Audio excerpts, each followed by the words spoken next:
ada seorang sahabat namanya Alqamah, di mana Alqamah ini ahli ibadah, ahli sholat, ahli qiyamil lail, ahli jihad fisabilillah, dekat sama Rasulullah. Pas mau meninggal, lisannya nggak mampu untuk mengucapkan 2 kalimat syahadat. Istrinya datang kepada Nabi dan menceritakannya. Kata Rasulullah, ya Bilal, yang dipanggil Sayyidina Bilal, coba pastiin apa yang dikatakan istri Alqamah, sampaikan kepada dia apa betul gak bisa mengucapkan 2 kalimat syahadat. Kemudian Bilal itu pulang bersama istrinya tadi itu, kemudian melihat sendiri Bilal. Setelah melihat sendiri menyampaikan kepada Rasulullah, betul ya Rasulullah, aku lihat Alqamah lisannya kayak terkunci, gak mampu menyebut nama Allah subhanahu wa ta'ala.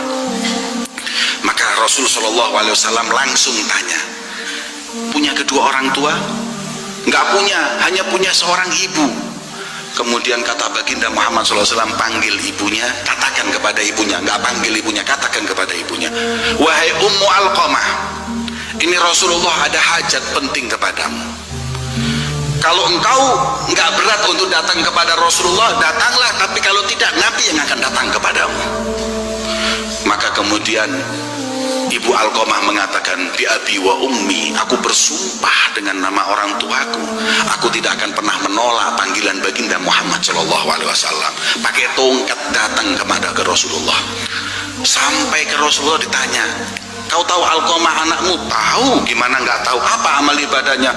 Masya Allah, ahli ibadah, ahli sholat malam, ahli ngaji Al-Quran, ahli jihad fisabilillah. Kau tahu ya Rasulullah? Kemudian Rasul mengatakan, wahai ibu Alqamah, nggak ada kesalahan dalam perbuatan maksiat dalam hidupnya, nggak ada. Pastikan wahai ibu Alqamah, karena sekarang ini dia dalam sakratul maut tapi nggak mampu mengucapkan apapun. Kemudian ibu Alqamah berkata, naam ya Rasulullah, benar ya Rasulullah, dalam hatiku ada perasaan nggak ridho kepada anakku. Kemudian Rasul bertanya, kenapa kau nggak ridho kepada anakmu?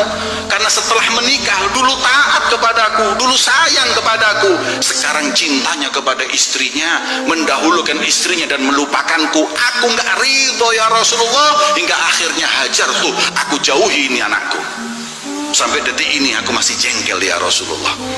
Kemudian kata Nabi Muhammad, hilangkan rasa jengkel itu. Nggak bisa ya Rasulullah. Kalau nggak bisa aku yang ngilangin, kata Nabi Muhammad. Gimana ngilanginnya? Bilal, ijma' hataban, kumpulkan yang namanya kayu bakar yang banyak. Untuk apa? Kata Bilal. Untuk apa ya Rasulullah? Kumpulin, siap-siap Alqamah kita bakar. Ibu Alqamah berkata, ya Rasulullah, apakah kau akan membakar anakku Alqamah di hadapanku? Aku ini ibunya. Maka kata beliau, baginda Muhammad, sebelum kelak nanti dibakar oleh Allah di neraka, aku bakar dulu di dunia. Maka nangis ibu Alqamah dan berkata, ya Rasulullah, ya udah dah, nggak usah dibakar, aku maafkan dia. Betul, dari hatimu kau maafkan, aku maafkan dia ya Rasulullah. Kata Rasulullah, Bilal datang kepada Alqamah. Untuk apa ya Rasulullah? Pastikan sudah mengucapkan 2 kalimat syahadat atau belum. Kemudian datang roh Bilal kepada Alqamah dan sampai mendengar, asyhadu an la ilaha illallah wa asyhadu anna Muhammad Rasulullah. Kembali dan berkata, ya Rasulullah, laqad nataqa Alqamah kalimat syahadatain. Ya Rasulullah, ini Alqamah sudah mengucapkan 2 kalimat syahadat. Kata Rasulullah, ana sudah pastikan sekarang bahwa engkau telah meridhoi dari hatimu hingga dilepas kunci ikatan 2 kalimat syahadat oleh Allah dari lisan Alqamah, dan meninggal dalam keadaan husnul khatimah. Ini Alqamah hadirin ahli ibadah, masih nggak dapat husnul khatimah. Kalau